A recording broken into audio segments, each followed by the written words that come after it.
और पैसे का सदुपयोग हो, वे ही व्यक्ति दान के अधिकारी है जो सदचरित्र है, विशाल हृदय है, विपत्ति में फंसे हो, अपने पैरों पर खड़ा हो सकने में असमर्थ हो अथवा उनको निर्वाह लेने का अधिकार है। तपस्वी, साधु, ब्राह्मण जो होते हैं वो दान लेने के योग्य होते हैं। जो 1.25 करोड़ गायत्री मंत्र जप लेता है उसे ही दान लेने का अधिकार है।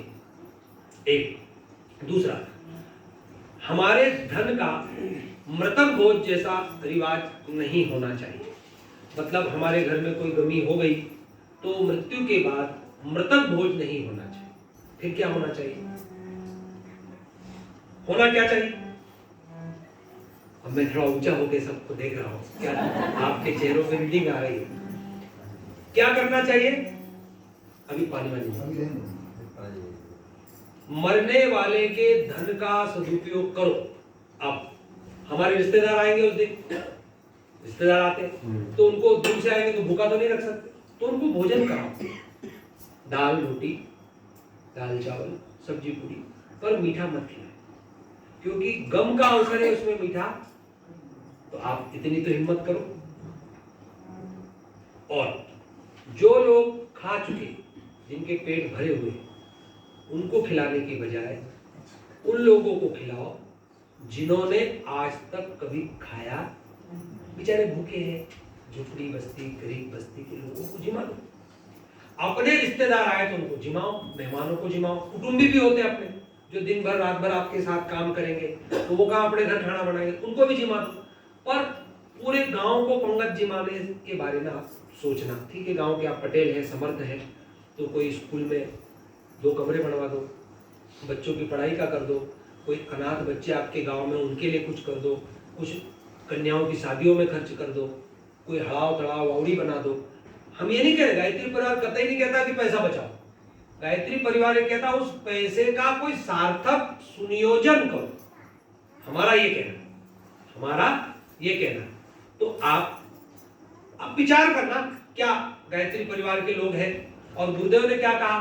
खर्चीली शादियां, मृतक भोज, हमको इनको बंद करना चाहिए।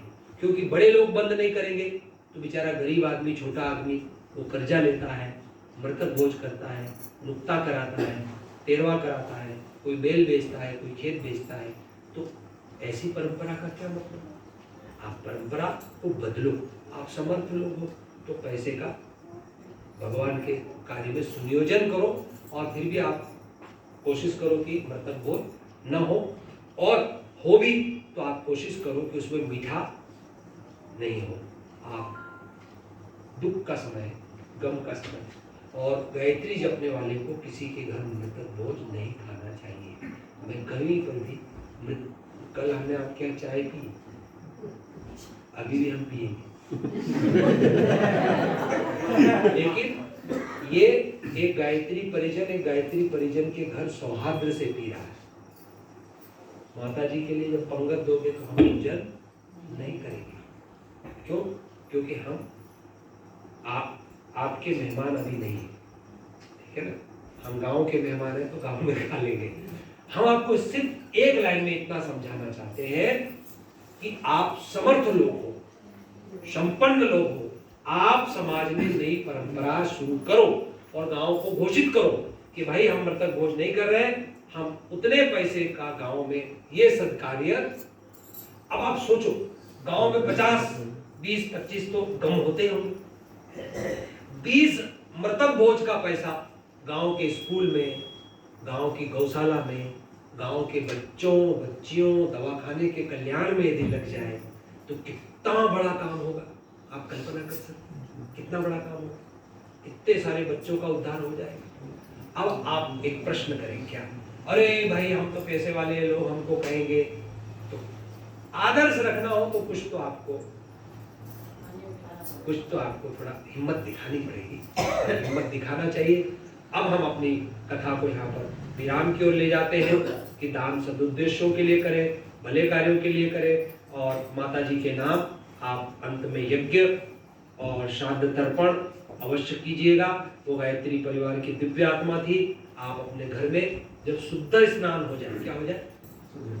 शुद्ध स्नान हो जाए तो आप हवन कराना गायत्री परिवार वालों से। यहाँ पे हवन कराने के बाद आप एक दिन हवन हो गया, फिर दूसरे दिन ऐसा फोटो माता जी का रख देना, गुरु जी माता जी को रखना और पूरे गांव में निमंत्रण देना कि माता जी के लिए अब हमारे घर में जाप हो रहा है। क्या हो रहा है? जाप। तो केला, सेवफल, केला, संतरा ले आना बॉक्स में। जो भी जाप करने आए उसको एक संतरा एक केला प्रसाद रूप में देना, एक किताब देना, यहाँ आसन लगा देना। आए 10 मिनट, 5 मिनट, 15 मिनट, 20 मिनट, जिसको जितना टाइम मिले, सुबह 6 बजे से शाम को 6 बजे तक अखंड जाप रखना माता जी की स्मृति। और 108 मंत्र लेकर की कॉपी 5 रुपए वाली ले आना, ठीक है, वो और पेन ले आना। वो समझदार बच्चे, समझदार कार्यकर्ताओं से उसको भरवाना और इकट्ठी करके उसको पीले कपड़े में बांध के फिर शांतिकुल गुरु जी के पास भेजना। ये आपको करना है। 5 यज्ञ उसमें किए जाते हैं। जब एक हो गया, दान दूसरा हो गया, ये सारे उसमें ये विधान आते हैं। तो आप उन विधानों को अपने यहाँ जोड़ना और शाम को फिर जो जब पूरा हो जाए तो 24 दीपक जलाकर दीप यज्ञ से आहुति आप कर देना।